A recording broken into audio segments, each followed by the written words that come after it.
sahabat terkasih dimanapun Anda berada. Salam sehat penuh sukacita. Bersyukurlah kita senantiasa karena begitu besar rahmat dan kasih setia Allah yang melimpah untuk kita semua. Senang sekali saya Laurencia Fani menjumpai Anda di acara kesayangan kita, Oase Rohani Katolik. Edisi hari ini, pekan kedua Prapaskah. Sudah hadir bersama kita Romo Odemus B. Witono SC. Selamat datang Romo, apa kabar? Baik sekali Mbak Fani. Halo sahabat-sahabat Oase Rohani Katolik.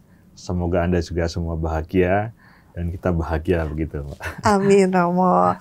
Baiklah sahabat terkasih, kita mulai acara ini dengan doa pembuka yang akan dipimpin oleh Romo B. Silakan Romo. Baik, mari kita berdoa. Dalam nama Bapa dan Putra dan Roh Kudus. Amin. Amin.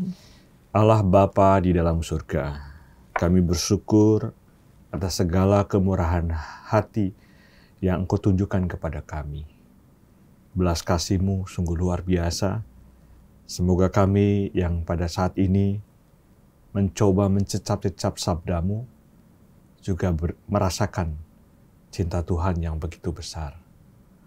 Terima kasih Tuhan atas kesempatan ini demi Kristus, Tuhan dan pengantara kami. Amin. Dalam nama Bapa dan Putra dan Roh Kudus. Amin. Antifon pembuka. Tuhan itu pengasih dan penyayang, sabar dan lembut hati. Tuhan pemurah bagi semua orang, penuh kasih sayang akan ciptaannya. Bacaan pertama diambil dari Nubuat Mika. Nabi berkata, "Ya Tuhan, dengan tongkat-Mu gembalakanlah umat-Mu, kambing domba milik-Mu sendiri. Mereka terpencil, mendiami rimba di tengah-tengah kebun buah-buahan. Biarlah mereka merumput di Basyan dan Gilead seperti pada zaman dahulu kala. Perlihatkanlah kepada kami tindakan-tindakan ajaib seperti waktu Engkau keluar dari Mesir. Adakah Allah lain seperti Engkau yang mengampuni dosa-dosa dan memaafkan pelanggaran yang dilakukan oleh sisa-sisa miliknya sendiri? Yang tidak murka untuk selama-lamanya, melainkan berkenan pada kasih setia. Biarlah Ia kembali menyayangi kita, menghapuskan kesalahan-kesalahan kita, dan melemparkan segala dosa kita ke dalam tubir-tubir laut. Kiranya Engkau menunjukkan setiamu kepada Yakub dan kasih setiamu kepada Abraham sebagaimana telah Kau janjikan dengan sumpah kepada nenek moyang kami sejak zaman purbakala." Demikianlah sabda Tuhan. Syukur kepada Allah. Marilah kita tanggapi dengan Mazmur. Tuhan adalah penyayang dan pengasih. Tuhan adalah penyayang dan pengasih. Pujilah Tuhan, hai jiwaku. Pujilah namanya yang kudus, hai segenap batinku. Pujilah Tuhan, hai jiwaku. Janganlah lupa akan segala kebaikannya. Tuhan adalah penyayang dan pengasih. Dialah yang mengampuni segala kesalahanmu dan menyembuhkan segala penyakitmu. Dialah yang menebus hidupmu dari liang kubur dan memahkotai engkau dengan kasih setia dan rahmat. Tuhan adalah penyayang dan pengasih. Tidak terus-menerus Ia murka, dan tidak untuk selama-lamanya Ia mendendam.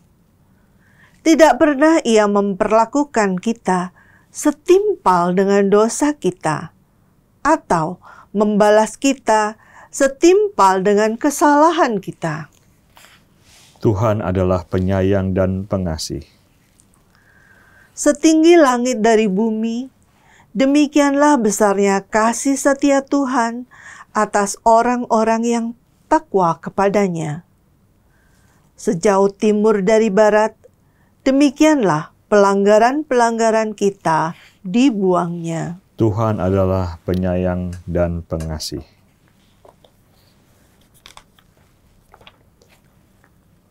Aku akan bangkit dan pergi kepada Bapakku dan berkata kepadanya, Bapa, aku telah berdosa terhadap surga dan terhadap Bapa. Tuhan bersamamu Dan bersama rohmu. Inilah Injil Yesus Kristus menurut Santo Lukas. Dimuliakanlah Tuhan. Para pemungut cukai dan orang-orang berdosa biasa datang kepada Yesus untuk mendengarkan Dia. Maka bersungut-sungutlah orang-orang Farisi dan ahli-ahli Taurat, katanya. Ia menerima orang-orang berdosa dan makan bersama-sama dengan mereka. Maka kata Yesus menyampaikan perumpamaan ini kepada mereka. Ada seorang yang mempunyai 2 anak laki-laki. Kata yang bungsu kepada ayahnya, Bapa, berikanlah kepadaku bagian harta milik kita yang menjadi hakku. Lalu ayahnya membagi-bagikan harta kekayaan itu di antara mereka. Beberapa hari kemudian, anak bungsu itu menjual seluruh bagiannya itu, lalu pergi ke negeri yang jauh. Di sana ia memboroskan harta miliknya itu dengan hidup berfoya-foya. Setelah dihabiskan harta miliknya, timbullah bencana kelaparan di negeri itu, dan ia pun melarat. Lalu ia pergi dan bekerja pada seorang majikan di negeri itu. Orang itu menyuruhnya ke ladang untuk menjaga babi. Lalu ia ingin mengisi perutnya dengan ampas yang menjadi makanan babi itu. Tetapi tidak seorang pun yang memberikannya kepadanya. Lalu ia menyadari keadaannya, katanya, betapa banyak orang upahan Bapakku yang berlimpah-limpah makanannya. Tetapi aku di sini mati kelaparan. Aku akan bangkit dan pergi kepada Bapakku dan berkata kepadanya, Bapa, aku telah berdosa terhadap surga dan terhadap Bapa. Aku tidak layak lagi disebut anak Bapa. Jadikanlah aku sebagai salah seorang upahan Bapa. Maka bangkitlah ia dan pergi kepada bapaknya. Ketika ia masih jauh, ayahnya telah melihat dia. Lalu tergeraklah hatinya oleh belas kasihan. Ayah itu berlari mendapatkan dia, lalu merangkul dan mencium dia. Kata anak itu kepadanya, Bapa, aku telah berdosa terhadap surga dan terhadap Bapa. Aku tidak layak lagi disebut anak Bapa. Tetapi ayah itu berkata kepada hamba-hambanya, lekaslah bawa kemari jubah yang terbaik, dan pakaikanlah kepadanya, kenakanlah cincin pada jarinya, dan sepatu pada kakinya. Dan ambillah anak lembu tambun itu, sembelihlah dia, dan marilah kita makan dan bersuka cita. Sebab anakku ini telah mati dan menjadi hidup kembali.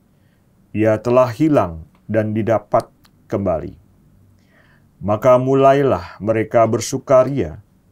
Tetapi anaknya yang sulung sedang berada di ladang. Ketika ia pulang dan dekat ke rumah, ia mendengar bunyi seruling dan nyanyian tari-tarian. Lalu ia memanggil salah seorang hamba dan bertanya kepadanya, apa arti semua itu? Jawab hamba itu, adikmu telah kembali dan ayahmu telah menyembelih anak lembu tambun, karena ia mendapatkan kembali anak itu dengan selamat. Maka marahlah anak sulung itu, dan ia tidak mau masuk. Lalu ayahnya keluar dan berbicara dengan dia. Tetapi ia menjawab ayahnya, katanya, Telah bertahun-tahun aku melayani Bapa dan belum pernah aku melanggar perintah Bapa. Tetapi kepadaku belum pernah Bapa memberikan seekor anak kambing pun untuk bersukacita dengan sahabat-sahabatku. Tetapi baru saja datang anak Bapa yang telah memboroskan harta kekayaan Bapa bersama dengan pelacur-pelacur. Maka Bapa menyembelih anak lembu tambun itu untuk dia. Kata ayahnya kepadanya, "Anakku, engkau selalu bersama-sama dengan aku, dan segala kepunyaanku adalah kepunyaanmu. Kita patut bersukacita dan bergembira, karena adikmu telah mati dan menjadi hidup kembali.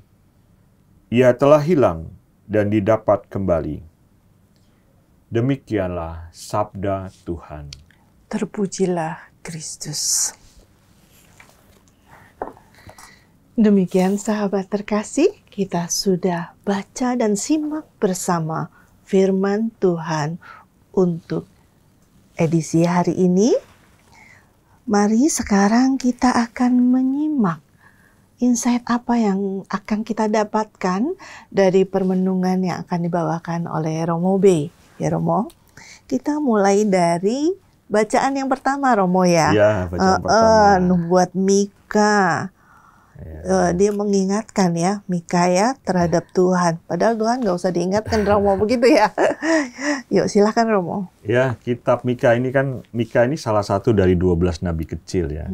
Dan hidup dia di zaman Raja Yotam di tahun 742 sebelum Masehi hingga di akhir Raja Hizkia itu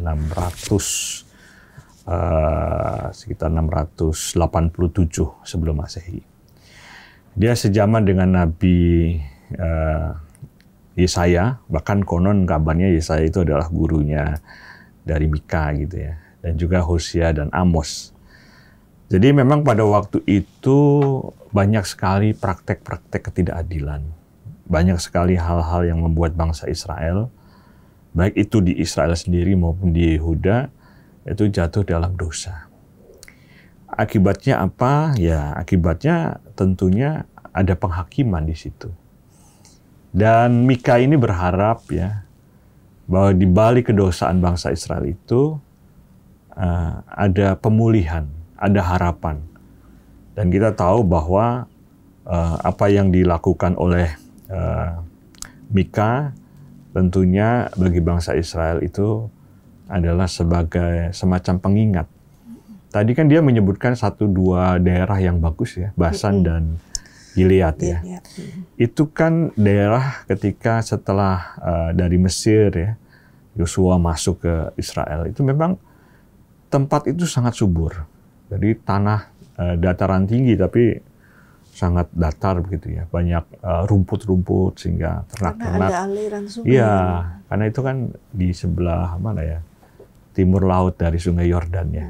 Itu sekarang di perbatasan dengan Syria dengan Yordania kalau sekarang itu. Itu tempat yang sangat subur, yang indah ya. Domba bisa makan rumput dengan riang gembira. Sebetulnya Mika ingin melihat kembali ya bagaimana kisah-kisah yang ya, menyenangkan, menggembirakan, macam-macam begitu. Maka dia sebetulnya perikop ini kan sebetulnya kan doanya Mika itu ya, memohon belas kasih Tuhan gitu ya, supaya kedosaan, murka dan sebagainya dibuang jauh.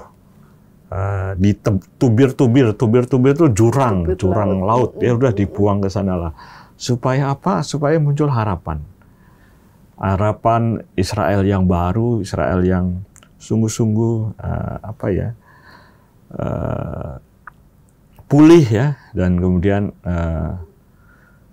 memandang hidup ini menjadi lebih positif, lebih baik begitu ya. Memang di zaman terutama di zaman Raja Ahaz itu ya memang banyak ketidakadilan ya, terutama terkait dengan tanah-tanah atau perlakuan terhadap orang-orang yang miskin, tidak mampu pada waktu itu ya. Jadi perlakuan-perlakuan itulah yang kemudian dengan suara kenabian Mika ingin menyampaikan ya. Karena di balik penghakiman itu sebetulnya tidak berhenti pada penghakiman saja. Ada harapan. Karena ada harapan itulah maka Mika memohon belas kasih Tuhan. Supaya apa? Supaya Sion atau Israel itu dipulihkan. Begitu. Iya, Romo. Melemparkan segala dosa kita ke dalam tubir-tubir laut ya. Beda banget ya, Romo ya. Tuhan begitu maha pengampun sampai Mika berani istilahnya ya mohon seperti itu. Kalau manusia marah kan beda ini, Romo. Aduh, gue buang ke laut juga nih orangnya. Beda. Nah, Romo, dalam masa kita masuk ke pekan kedua Prapaskah ya, Romo ya. Ini kaitannya untuk kita, kemarin tuh saya ada ini ya, membawakan yang APP ini selama pekan Prapaskah, Romo. Itu mirip. Jadi semua doa-doa para nabi ya, Romo ya. Itu memohon ampun. Nah, sekarang gimana kita menanggapinya, Romo? Ya, saya kira hidup kita ini kan sebagai makhluk sosial ya. Jadi kisah Nabi itu kan sebetulnya menyadarkan bangsa Israel ketika mereka semakin banyak berbuat dosa dan sebagainya, sebetulnya lewat Nabi, lewat doa Nabi ya, mereka juga akhirnya menjadi sadar bahwa ternyata apa yang kita lakukan kalau kita jatuh dalam dosa, sebetulnya yang prihatin bukan hanya diri kita, tapi juga orang lain dan sebagainya. Contoh lah dalam keluarga itu, kalau seorang anak melakukan kesalahan, dosa, apalagi kesalahan publik ya, sampai ditangkap polisi dan sebagainya, kan orang tua itu juga harus menanggung malu bisa jadi, kemudian harus mendoakan supaya anaknya itu kembali kepada jalan yang benar dan sebagainya. Jadi ternyata kesalahan seseorang itu bukan hanya berhenti pada seseorang itu, bisa jadi pada sahabatnya, pada temannya, pada keluarganya, pada handetolanya dan sebagainya. Dan mereka itu ya pasti kalau peduli ya turut mendoakan, berharap dia pulih dan sebagainya. Sebetulnya kan dengan doanya Mika ini kan sebetulnya kritik yang halus juga buat bangsa Israel untuk kembali kepada jalan yang benar. Mengangkat harkat dan martabat ya. Orang ya, apalagi kalau orang-orang yang tidak mampu di Israel itu diangkat kembali dengan kebijakan-kebijakan yang bisa dipertanggungjawabkan. Ya sama dengan diri kita inilah. Kalau kita jatuh dalam dosa, yang sedih sebetulnya bukan hanya kita, tapi komunitas kita dan sebagainya. Karena apa? Mereka juga berharap kita menjadi baik. Kita juga berharap kita bersama yang lain itu senantiasa diberkati Tuhan begitu. Implikasinya lebar banget ya, Romo ya. Betul. Jadi kalau sekarang itu kan ada ya solider ya, karena solider itu manusia ya. Ada subsidiaritas itu ya, Romo ya. Berharapnya apa nih? Kita lebih kuat, kita lebih mampu, begitu ya, Romo ya. Sama seperti doa Mika. Oh, mungkin ya, Romo ya. Kan Nabi Mika ini mengingatkan Tuhan, memohon pada Tuhan bahwa Abraham waktu itu seperti ini, sudah dibawa keluar bangsa Israel oleh Musa, begitu kan ya, Romo ya. Itu apakah parah sekali waktu itu, waktu zaman Mika? Maksudnya kan dari dari Mesir, kemudian masuk ke tanah Kanaan, tanah terjanji. Ya memang tidak mudah ya. Bangsa Israel kan termasuk tanda petik bangsa yang dalam dirinya maupun dalam komunitasnya itu kerap kali berhadapan dengan HTHG, hambatan, tantangan, ancaman, gangguan. Artinya dinamikanya itu sangat fluktuatif. Dalam situasi seperti itu kan orang bisa jadi sangat marah, kecewa, sedih. Tetapi kalau seandainya orang itu bisa bersyukur pun, syukur kualitasnya ya kualitas kenabian begitu ya. Jadi memang tidak mudah. Maka di zaman Mika ketika orang tanda petik ketika begitu banyak ya hambatan macam-macam, itu kan bisa jadi ya mereka melarikan diri. Untuk apa? Untuk kesenangan, untuk kegembiraan, sukacita dan sebagainya. Tapi sukacita semu ya, sehingga melakukan penindasan, pemerasan dan sebagainya. Sama ya, Romo, seperti sekarang. Itu yang dikritik oleh Nabi Mika. Iya, sama persis sama sekarang keadaannya. Cuman bedanya ya tobatnya itu ya, Romo ya. Agar manusia bisa lebih bermartabat tuh bagaimana begitu kan? Betul. Bagaimana, Romo? Ya, Tuhan itu kan lewat nabi-nabinya, bahkan lewat Sang Putra ya, Yesus Kristus, itu selalu mengajak kita ya, mengundang kembali kepadanya. Ya, supaya apa? Ya, kita sadar bahwa kita adalah citra Allah. Dan dari citra Allah itu dengan kemartabatan kita, ya kita bercermin pada kecitraan itu. Apakah kita sebagai manusia ini bisa melakukan atau dapat melakukan apa yang Tuhan harapkan. Ya, misalnya perbuatan baik, kejujuran, hidup bersaudara, dalam keharmonisan, menghargai satu sama lain. Itu kan gambaran-gambaran Allah. Ya. Tentang kemahabaikan Tuhan itu seharusnya juga terwujud dalam kebaikan-kebaikan manusiawi gitu ya, dalam hidup kita. Ya, karena manusia citra Allah itu ya, Romo ya. Citra Allah. Dia punya martabat yang mulia begitu. Nggak boleh mengingkari itu kita, Romo. Betul. Nah, kalau seseorang yang sudah terpuruk, itu citra Allahnya di mana, Romo? Nah, kalau orang terpuruk karena banyak ya kisah-kisah orang yang setelah bertobat malah menjadi pribadi-pribadi yang luar biasa. Jadi masalah jatuh bangun itu sebetulnya sangat manusiawi. Mengapa? Karena kita berhadapan dengan sesuatu yang disebut dengan proses hidup. Bayangkan kalau proses hidup kita ini lurus-lurus saja, ya hidup akan menjadi sangat monoton ya. Tidak akan susah sekali kita membayangkan kalau hidup kita hanya lurus-lurus saja. Kita mengalami lika-liku kehidupan. Juga kita punya emosi, hati, super ego, dan sebagainya itu yang senantiasa saling mengontrol, saling mengingatkan. Dan kita juga tidak hidup dalam kesendirian. Sehingga ada interaksi-interaksi. Dan kalau interaksi itu bisa menimbulkan kemarahan, kejengkelan, atau mungkin kegagalan, sebetulnya orang-orang sekitar kita juga yang memberikan motivasi, mengingatkan, dan sebagainya. Sehingga kita tidak serta-merta terpuruk. Ya, sederhanalah. Banyak kisah-kisah tokoh-tokoh ya di balik kemartiran atau bukan pengorbanan para nabi, justru ada orang-orang di sekitarnya yang mewartakan, yang memberitakan kesaksian-kesaksian hidup mereka. Bagi orang yang menganiaya, mereka terpuruk. Tapi bagi orang-orang beriman, mereka memberikan kesaksian sampai titik darah penghabisan. Karena apa? Martir-martir itu kan menunjukkan imannya yang kuat. Ya. Saya kira seperti itu, Mbak Fani. Iya, Romo.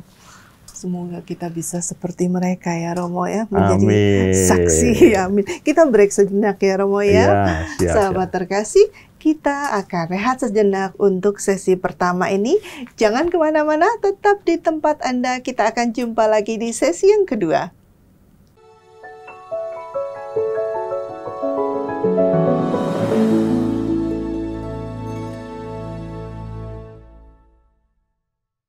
Sahabat terkasih, terima kasih untuk kesetiaan Anda masih bersama kami di sesi kedua Oase Rohani Katolik edisi hari ini, pekan kedua Prapaskah. Masih bersama kita semua, Romo B dan saya Fani, kita akan melanjutkan perbincangan rohani kita. Mari Romo, kita akan lanjut di sesi kedua ini untuk membahas Injil Suci menurut Lukas ya, Romo ya. Anak yang hilang, Romo. Ya. Apakah saya termasuk, Romo? Silakan, Romo. Bacaan ini sangat familiar buat kita ya. Sangat menarik, sangat menyentuh dan sebagainya. Bahkan sangat biasa kalau dibacakan pada saat-saat masa Prapaskah begitu ya. Tetapi ada beberapa poin yang menurut saya sangat menarik. Ada seorang pelukis ya di tahun 1538 ya, namanya itu Hans Beckmann. Dia melukis tentang anak yang hilang ini di sebuah ladang ya, dengan babi-babi yang sedang mereka pelihara gitu, mereka rawat gitu, dan anak yang si hilang ini sedang melamun gitu. Saya membayangkan dia melamunkan di rumah bapak itu banyak upahan juga, yang kenyang, makanan semua tersedia, sementara dia mau mati kelaparan dan sebagainya. Kisah anak yang hilang itu sebetulnya menunjukkan pada kita tentang Bapa, ya Allah yang digambarkan sebagai Bapa yang setia terhadap umat manusia. Walaupun anak itu hilang, walaupun anak itu melekat pada kenikmatan-kenikmatan duniawi dan sebagainya, tetapi ada tetap sinyal-sinyal, mungkin kecil ya, ketika anak bungsu itu berpesta pora dan sebagainya, kecil. Tapi ketika dia mengalami kejatuhan, sinyal itu semakin kuat.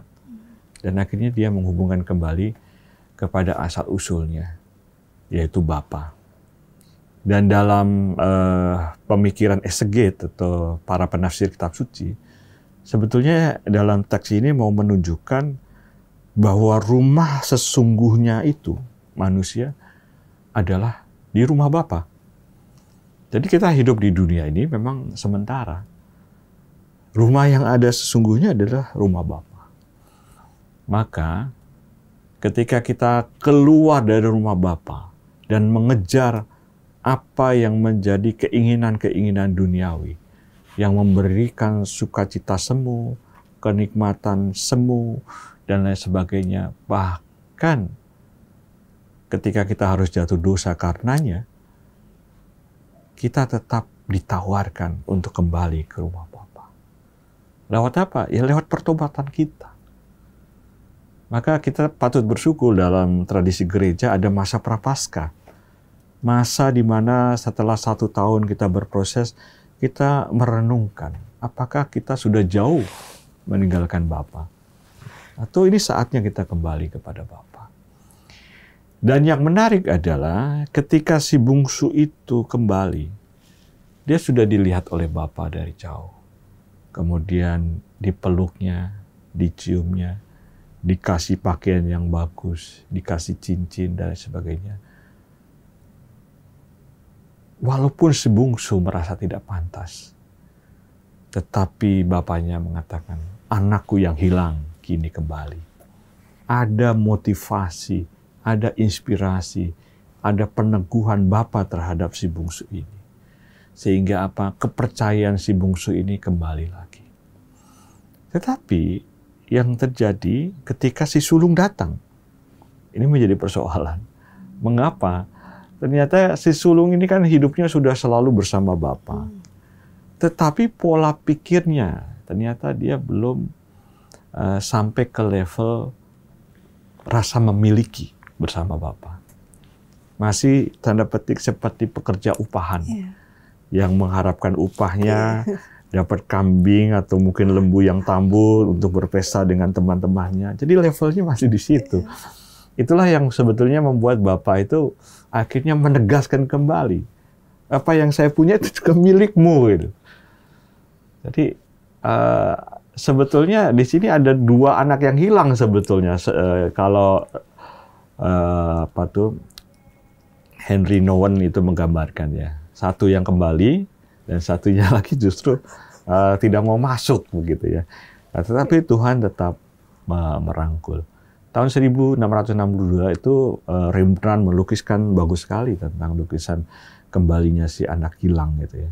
Saya kira Tuhan itu sangat berharap ya, baik si bungsu maupun yang sulung itu merasa ketika kita ya dibaptis dalam nama Bapa, Putra, dan Roh Kudus, kita punya hak kesulungan itu. Jadi surga yang adalah rumah Bapa itu sebetulnya menjadi milik kita bersama Bapa. Kita bukan lagi menjadi seorang upahan, tapi menjadi ahli waris, menjadi orang yang diberkati. Kalau sudah begitu, dia tidak akan lagi berpikir tentang untung rugi, tidak lagi berpikir tentang ini dipestakan atau tidak, tetapi semuanya disyukuri sebagai karunia, berkat, dan sebagainya. Saya kira bacaan Injil pada hari ini akhirnya menyadarkan kita betapa Allah itu sungguh setia. Dan Allah yang disebut Bapa itu ingin kita semua kembali, baik si bungsu maupun si sulung itu menyadari bahwa kita adalah kepunyaan Tuhan, kita adalah pewaris, dan lewat pembaptisan kita dimurnikan, dan lewat masa prapaskah ini kita diingatkan untuk kembali kepadanya. Begitu. Iya, amin Romo. Kitanya aja ya manusia ya Romo ya, kurang mengimani dan mengamini gitu kan ya Romo ya. Makanya berdosa lagi begitu. Jadi seperti yang Romo bilang bahwa kita sejak dibaptis kan sudah diangkat menjadi anak Allah, begitu kan ya. Kitanya kurang mengamini ya, kurang mengaminin bahwa sebagai anak Allah, maka masih hitung-hitungan Romo. Hitung-hitungan ya, wah, betul. Dan bagus sekali ya Romo ya, seperti yang Romo bilang bahwa setiap masa prapaskah kita diberi kesempatan ya Romo ya, kesempatan untuk merefleksikan diri, untuk bertobat, begitu kan. Kalau saya rasakan ya Romo ya, pengulangan kan berarti ini ya, masa prapaskah, Bapa yang Maha Pengampun. Makanya manusia itu akan, ini kalau di reverse ya Romo ya, makanya dalam setahun itu oke. Nanti ada masa prapaskah nih, ada pertobatan nih, sekarang gue begini aja dulu gitu. Gimana itu Romo kalau seperti itu? Kalau menurut seorang teolog besar ya, namanya Karl Rahner. Karl Rahner itu melihat seluruh hidup itu ditimbang oleh Tuhan Allah. Dari mulai Januari sampai Desember ya, artinya seluruh sepanjang tahun dan sebagainya. Tuhan akan melihat kualitas kita. Apakah semakin meningkat atau semakin buruk. Jadi prapaskah itu sebetulnya ibaratnya sebagai pemantik ya. Pemantik yang selalu mengingatkan kita, tapi sekaligus meningkatkan kualitas diri kita. Ya kan? Dengan adanya masa prapaskah, kemudian Paskah, kan kita tahu pada saat Paskah itu akhirnya para murid menjadi martir rata-rata ya. Mereka berjuang dan sebagainya. Dia tidak lagi terburuk pada masa pertobatan terus. Tapi dia ada pada masa kebangkitan. Mewartakan kemana-mana, mereka berjuang kemana-mana untuk mewartakan kasih, walaupun resikonya pada waktu itu harus dilempari batu, harus dianiaya dan sebagainya. Saya kira demikian juga dengan kita. Setelah 40 hari kita berpuasa, pantang, macam-macam, ya setelah itu kebangkitan, ya kita berbuahlah di situ. Tunjukkan pada diri kita ya sendiri sebetulnya sebagai citra Allah, kita punya martabat itu untuk menjadi garam dan terang. Kan Yesus pernah mengatakan jika garam itu menjadi tawar, dengan apakah ia diasinkan, tidak bisa selain dibuang dan diinjak-injak orang. Ya, kita sebagai anak-anak terang ya kita diajak untuk senantiasa memberikan kesaksian-kesaksian itu. Sehingga dengan demikian kualitas kita meningkat. Dari baik menjadi lebih baik, menjadi terbaik, menjadi magis, kemudian untuk semakin besarnya kemuliaan Allah. Itu ad maiorem Dei gloriam. Nah, itu yang saya kira poinnya itu ya. Itu yang disebut dengan pemikiran gagasan Rahner. Ya. Sementara gagasan yang satunya lagi adalah Ludovicus Boros. Ludovicus Boros itu ya orang hanya dilihat dari ujungnya saja gitu loh.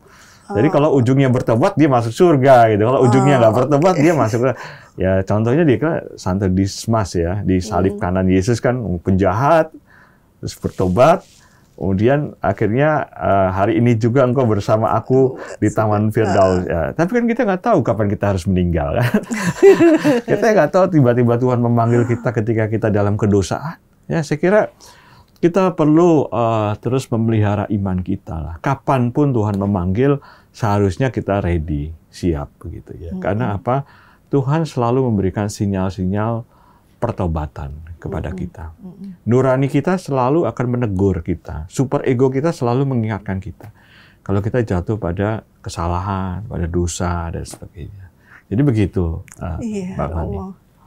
Semoga kita bisa. Romo, mungkin Romo punya pesan ya Romo ya sebagai kesimpulan dari bacaan hari ini Romo untuk kehidupan kita, untuk masa pertobatan kita Retret Agung ini Romo. Ya, kita merasa bersyukur ya, bacaan pertama, bacaan Injil, bahkan Mazmur tadi, tentang bagaimana Allah yang penuh belas kasih. Memang kadang-kadang kita perlu memohon ya, bukan hanya untuk kita, tetapi untuk bangsa kita, untuk lingkungan kita, supaya Allah senantiasa berbelas kasih pada kita semua. Mau mengampuni, mau mengangkat kita, dengan keterpurukan kita itu menjadi pulih ya atas segala dosa dan kesalahan. Ya mudah-mudahan di masa Prapaskah ini kita bersama 1,3 miliar orang Katolik di seluruh dunia dan juga pastinya dengan Protestan yang lain ya 2,4 miliar begitu. Masa-masa seperti ini adalah masa-masa untuk mawas diri, untuk bercermin lah, merefleksikan dan sebagainya. Ya mudah-mudahan ini menjadi gerakan bersama untuk kembali kepada Tuhan, melakukan hal-hal yang baik sesuai dengan kehendaknya, sehingga apa? Sehingga rahmat yang bekerja itu menghasilkan buah yang melimpah. Kita akan merasa damai di negeri, di Indonesia yang kita cintai, di lingkungan di mana kita berada. Karena apa? Karena di situ kita menemukan kehadiran Tuhan, menemukan kasih, persaudaraan, dan pertobatan-pertobatan kita semua menghasilkan buah yang berlimpah. Itu yang bisa saya simpulkan. Iya, amin Romo, semoga ya. Amin. Amin. Ya optimis. Optimis. Pasti akan lebih baik. Harus lebih baik, begitu ya Romo? Iya, kita optimis.